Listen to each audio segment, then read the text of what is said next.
Perfect. Hello and welcome to our Q4 2024 State of the Market webinar.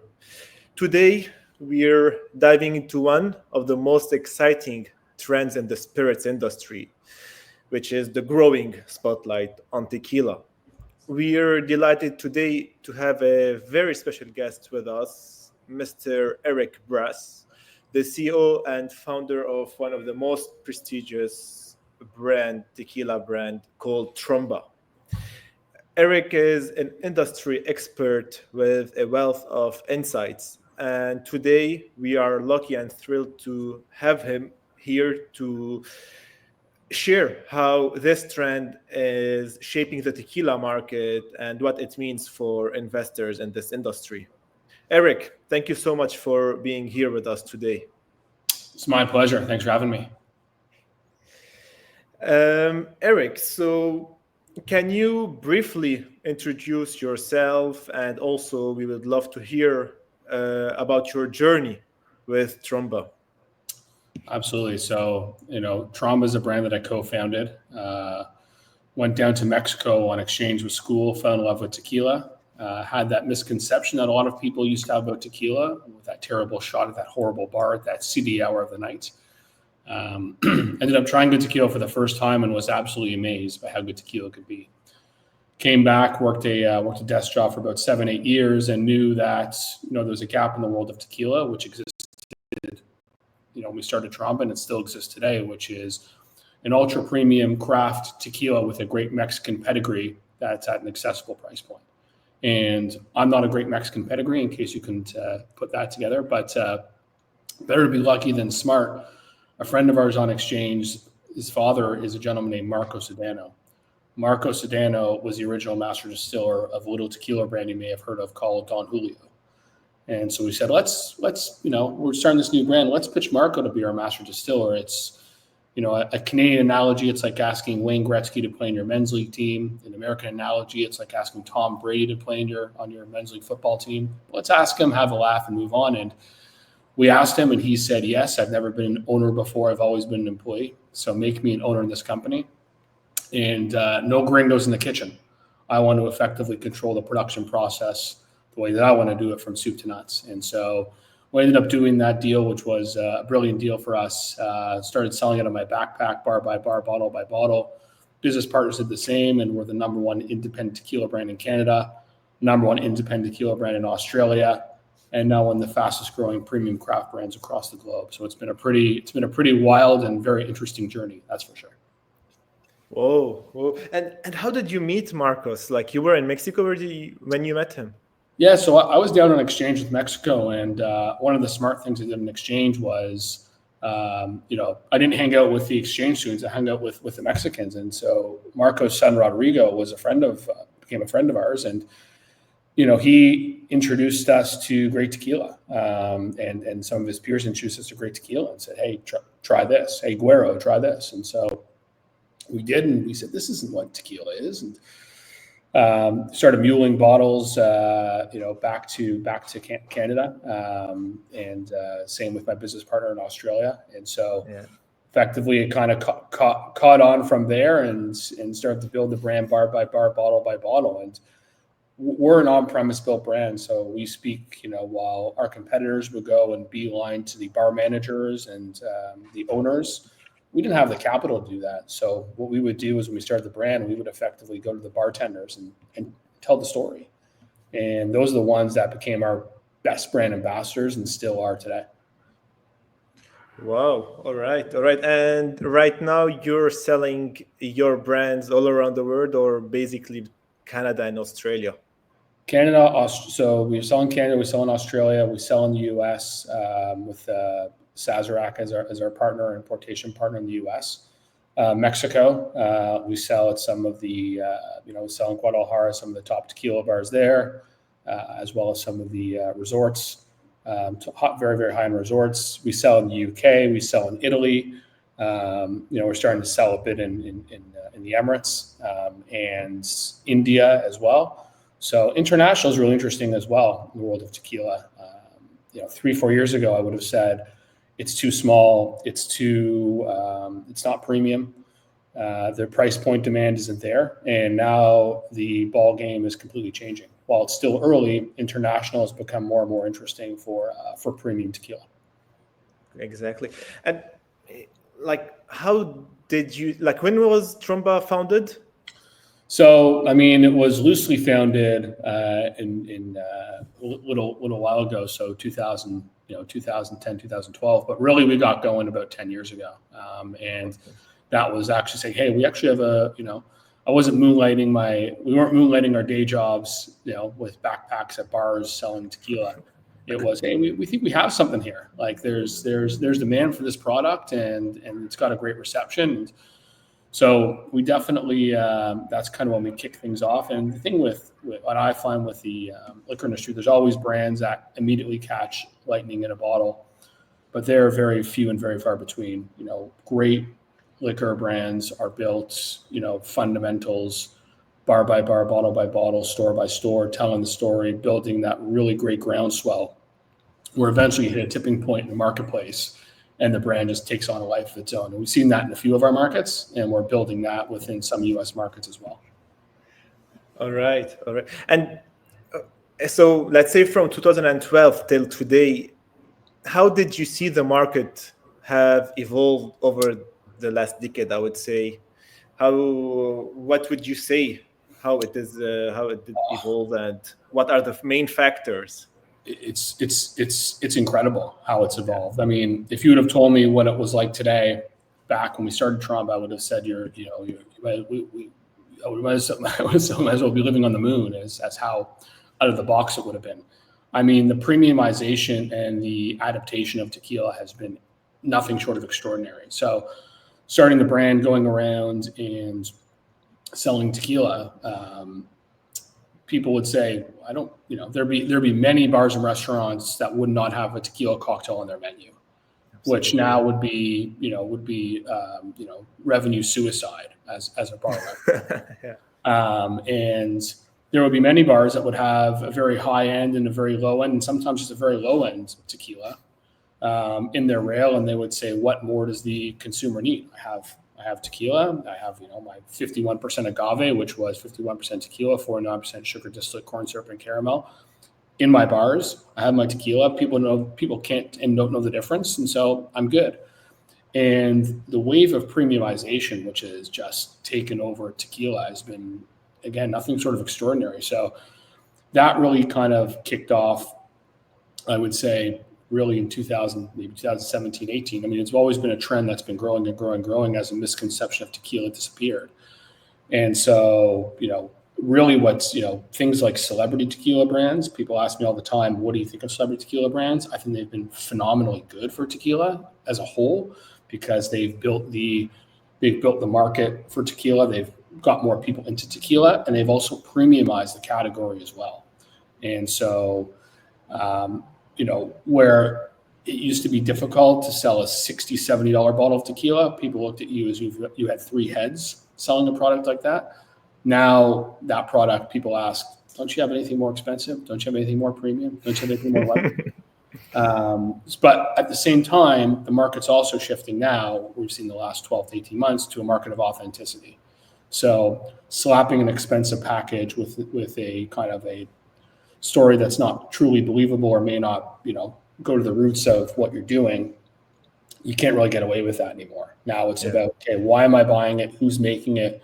Why are they making it? And does it speak to me? And that's the main trend we're seeing today. But tequila is, it's a different category. I mean, just as an analogy, when I built the brand doing trainings and tastings and all that stuff, and the first question I'd ask is, who here has a bad tequila story? And I would say 70 or 80% of the hands would shoot up. And my line would be, I'm not a priest. I don't want to know about your tequila story, but you have a bad tequila story, because that was kind of par for the course. And now you ask that question to, I don't do too many trainings anymore, but you ask that question to a younger generation, and they look at you if you had, your mom, bad tequila story. What are you talking about? Tequila, I sip tequila, I have a great cocktail. My tequila has no additives in it, let alone a mixed out tequila. So it's a completely different it's almost a different spirit in a lot of cases. It's unbelievable. No, yeah, absolutely, I agree with you. And if today we want to talk about Tromba's story, and I think behind Marco's story, also if people want to know about Marcos, can you tell us more about the brand story and of course its masters, etc., which is Marcos? Yeah, so Marco, has an extraordinary story. It's Marco or Marcos? Marco. Marco, okay, Marco sorry. Sedano. So he gets called Marcos as well. But Marco has an extraordinary story. Marco, has been making tequila for 50 years. So if you ask him when he started, he'll tell you he was 5 years old. But last year was his 50th year making tequila. And he started with the Gonzalez family in the 70s, and effectively was responsible for the first batch of premium 100% agave tequila. So he effectively, back then they were producing brands that were 90% corn syrup, sugar distillate, caramel, those types of brands. It was not 100% agave. It was not premium. And Marco, against the wishes of some folks at his company, went behind the scenes and produced a batch of his first batch of premium 100% agave tequila that was in the marketplace, and ended up aging the tequila actually in his unbeknownst to his boss, in his boss's basement, in some barrels that were there. So it was a reposado, and broke the mold on that thing. And he's had an incredible career. Again, original master distiller of Don Julio, was there for 17 years. The last tequila he created before he left Don Julio, was still in barrel, was I believe 1942. So that brand I think was first barrels were in place in 1999. That's the foundations of that very strong brand, and that was Marco's original baby. And so for us, we're about authenticity. We're about true craft by true craftsmen. We have not only what we believe is the best master distiller in the world making our tequila, but the best master distiller in the world also owning the tequila brand. It's a distiller on tequila, which is very unique. He doesn't make any other tequilas. It's the chef, making dinner for his family, right? It's a chef cooking for his family, which is, the element, the amount of care and quality and ideas that we bring to the world of how we make Tromba all stems from Marco. All stems from Marco's ability to, and his 50 years of experience. Okay, nice. Wow, would love to meet him one day. We can get him. Maybe we can get him on this fantastic platform as well, and he can tell his story his way, which is and hear from him. It's incredible, and then 50 years of tequila experience. Just can't. Absolutely. It's incredible, and sometimes I've known Marco for a long time, and he'll sometimes tell me a story that I haven't heard of, and I haven't heard about, and he'll just kind of doing a training, he'll bring it out, and it's unbelievable the amount of the layers of story and experience that he has. I can imagine. And Erich, have you seen any differences in demand? Because today we know that 80 to 85% of the demand comes from Mexico and the US. And have you touched any increase in demand in Europe and Eastern Asia, in Australia, also in Spain?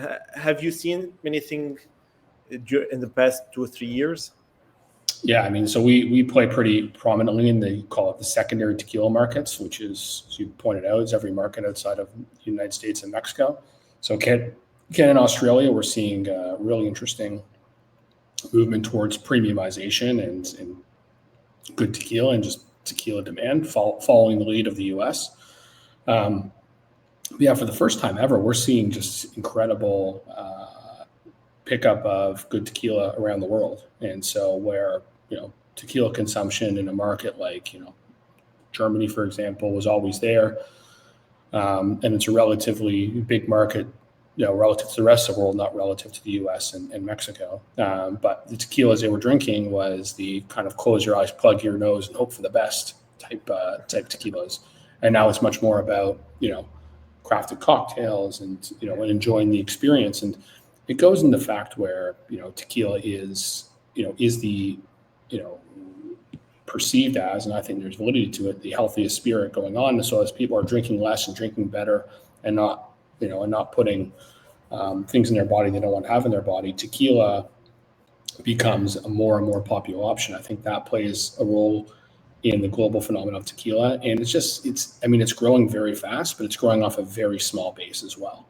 So, there's states in the United States that would probably sell more tequila than some continents would sell. So it's a long way to go, but I think it's early in the curve, but better to be early than late when it comes to adaptation. Yeah, absolutely. I do agree. And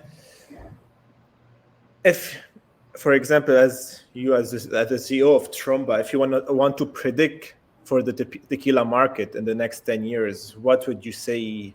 How the trend is going to go, the demand, the surge of the demand, I don't know, like, do you think that also the type of consumption is going to change? People are going to demand more aged tequila, 5-7 years old tequila. Do you see this coming also soon? What are your predictions for the tequila market? I think that the premiumization will continue to grow. I think it's going to be rational premiumization. So I'm not of the feeling that people are just going to pay,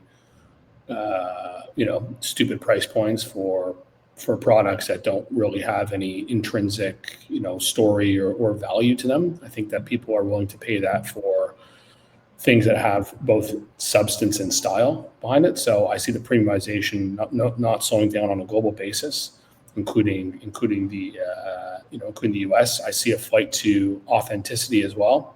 So buying brands based on who's making them, why they're making them, where they're coming from.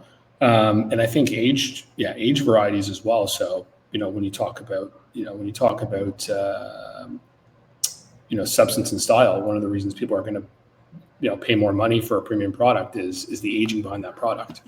And so things like extra añejos have a fantastic future, not only in the US, but globally.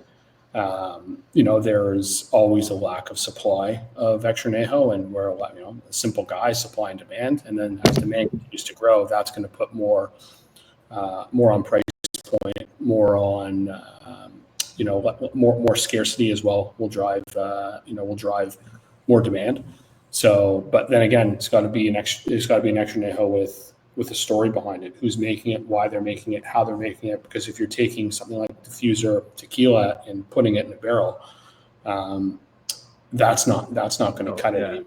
It's got to be okay. How's this made? Take me through the production process. Who's making it? Why am I spending this amount of money on this bottle? Because I'm going to go and I'm going to have this as a showpiece to tell, my friends as to why this is a great tequila, not just because it's effectively aged for 3 years, 5 years, etc. Absolutely. And I think competition is becoming more and more tougher in the market today. Like back then in 2012, I don't think you had a big competitive market. Today, I think it's more competitive, right? Yeah, it's just a different level of competition. So I would take this scenario over 2012 any day of the week, because you have a much more sophisticated consumer, which is an advantage to us. You have different demands, so not just demanding on price either way, where it's priced super cheap or priced super expensive, and therefore it must be good. The consumer is much smarter and asking much better questions. It's all about that movement towards authenticity, which didn't exist nearly as much back in 2012. So I'll take that. And I think our big competitors are effectively the same competitors. A lot of them are the same competitors that were around then. There's some that are certainly new, and there's always noise in the world of tequila. There's always I don't know how many tequila brands there are. 2,500, 3,000, something like that. There's a lot of brands that think it's easy that don't really get too far. And then there's the big boys that obviously are the multinationals, which generally continue to dominate the marketplace. Exactly. And I was reading a week or 2 weeks ago about this whole tequila additive-free story with the CRT. Can you tell us a bit more what's happening with this story, additive-free story? With I think new brands are the most affected by it. Yeah, so I mean, I'm not probably the right person to speak to the additive-free story because I don't know the ins and outs. All I hear is stuff, probably the same stuff you've read. I mean, we are an additive-free tequila. I can say that we actually have. We went a step beyond, and we actually have lab reports to effectively demonstrate that we're additive-free. I think that was a whole situation with the tequila matchmaker and the CRT. Where they effectively ended up shutting down or forced Tequila Matchmaker to shut down the site in terms of what they can disclose and what they can't disclose on additive-free tequilas. And so, my viewpoint is we're a transparent company. I can only speak for Tromba. We want to tell people what's in our stuff and have the customer decide accordingly. And so, for our perspective, we have science and lab tests to back up the fact we're an additive-free tequila, and more folks I think are looking towards additive-free because we spoke with the health phenomenon. They don't want to put whether it's glycerin or vanilla extract or whatever it is in their body. And if they do want to drink that type of product, then that's totally fine. It's just they probably want to know what they're drinking. So transparency for our company specifically is an important aspect. Absolutely, yeah, totally agree. Transparency is really key for any spirits market, even in the whiskey market or wine market, or today in the tequila market. So, okay, I see. And you were just mentioning there's around 3,000 brands in the world and of tequila, and how many distilleries do we have in Mexico? I took a wild stab at 3,000. I'm not 100% sure. I would imagine there's well over 2,000 distilleries. I don't know. It's a good question. Certainly less distilleries than there are brands. A lot less. I mean, yeah, way less. The conventional way to do it is, and it's not the way we do it, but the conventional way to do it is if you want to start your tequila brand, you can contact distilleries in Mexico, and there's distilleries that specialize in this, and they effectively put a private label on your tequila, and they have a house tequila, and they can modify the house tequila towards your taste to a certain degree. And then you effectively have your own tequila brands, and there's big brands that do that. There's small brands that do that.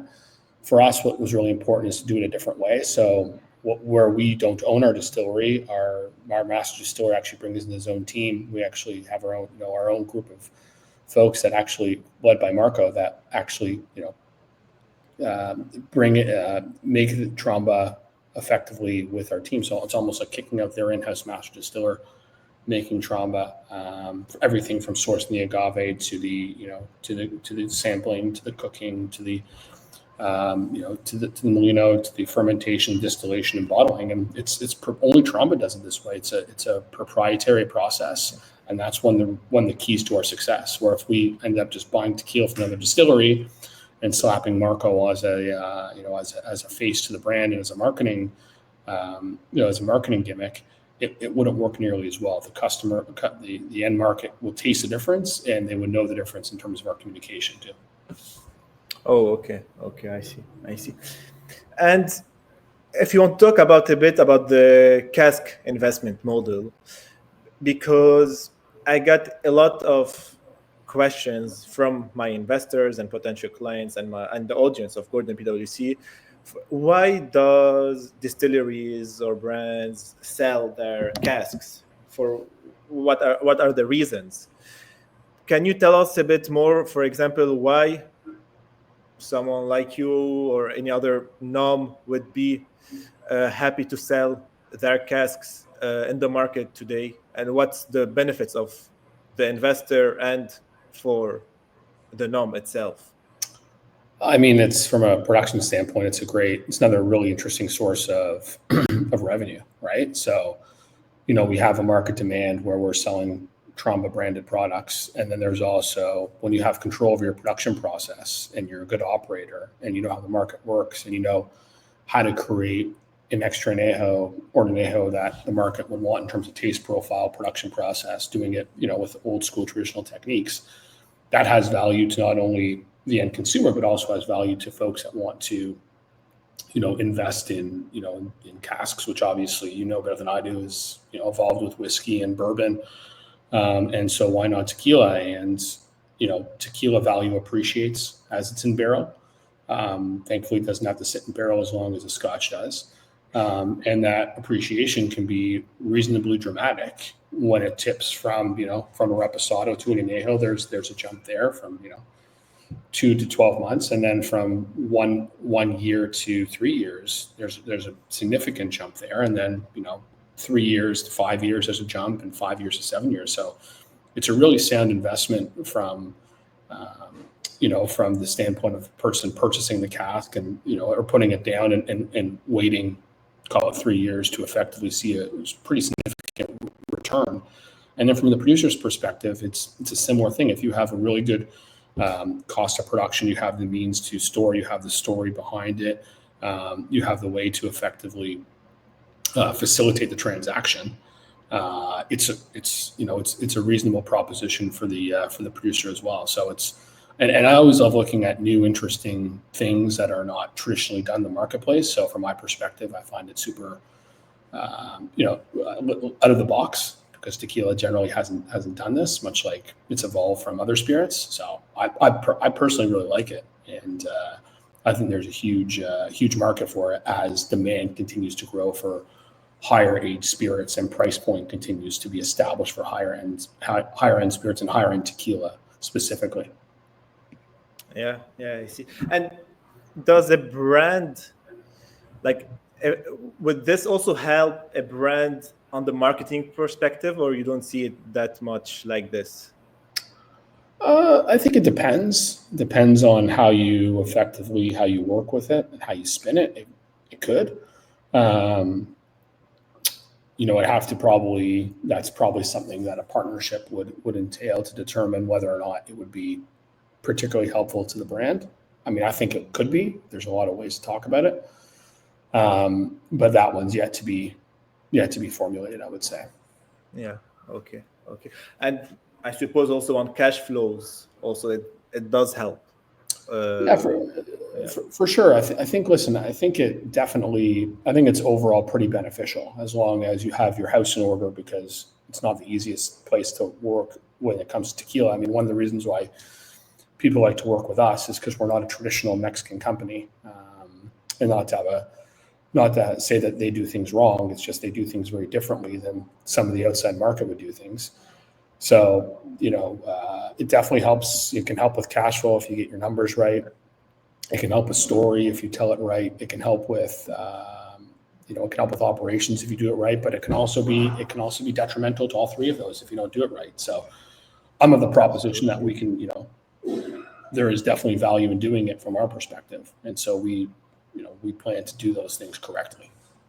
Absolutely, yeah, I totally agree. And Erich, what excites you the most about the future of Tromba and the tequila industry? I mean, there's just so much room to grow when it comes to Tromba. We have huge, seeing some really great growth in some really major U.S. markets, which is pretty exciting, and they have every tequila under the sun. That, from our perspective, is really interesting. International excites me a lot, as people in different countries I've never imagined start drinking tequila. It's pretty incredible. The price points that folks are paying for a quality product that has a great story behind it is incredible. I mean, tequila has taken on a life of its own in that respect. There's so many, as spirits in general face a bit of a tougher time as non-alc increases, as people are drinking less, especially the younger generation. That's not necessarily detrimental to tequila because they're drinking better, and a lot of them are moving from other spirits that may not have the same negative impact. That doesn't have the same negative impact to a thing like to tequila, where it is an upper, it is clean, and it is perceived, and I think, and rightfully so, as the healthiest spirit on the marketplace. So we're pretty pumped about what's going on, and even major markets like Canada, we're going to be growing pretty significantly next year. Australia, and these are markets that we've done it the hard way. We've seeded it right. We've told the story. We built the brand. There's no shortcuts in this business, as far as I'm concerned. You can get short-term gain, I think, for medium and long-term pain, and we don't subscribe to that. We want to build the brand fundamentally strong and continue to tell the story and build it with right people, partnerships, and routes to market. And any new products on the agenda for 2025? Yeah, we got a couple. So we launched this year our Sedano 50 product, which is actually Reposado, which is done super well. And it was kind of like hey, let's bring out some bottles and let's see how it does. And it's done super well. So we're actually taking It's sold out, no? It's sold out in a lot of places, yeah. So we have now, we're doing the Sedano Extra Añejo product as well. So that product's, again, celebrated 50 years of Marco making tequila. And, effectively it's different production process where we actually reuse the agave fibers into our fermentation process. It's kind of like a steeping of tea, so to speak. We use unique agaves for it. We also age in French oak. So the aging, barrel aging in terms of different barrels, I think is really cool as well. I think that market's got a lot of legs. And, it's aged for, a blend of 3 to 5 years. And it is like, yeah, you can't drink this stuff sitting down. It's so good. Yeah. So we're going to be coming out with that product next year. And we're super, super, super pumped for it. Nice. Can't wait, to be honest. Yeah. I'd love to taste it. We'll get you a bottle. Please. Yeah, it happen. All right. Thank you so much, Erich, for your time. It was a pleasure to have you with us on this episode. Thank you for your time. Anytime. Pleasure was mine. Great questions. Thank you so much. Cheers.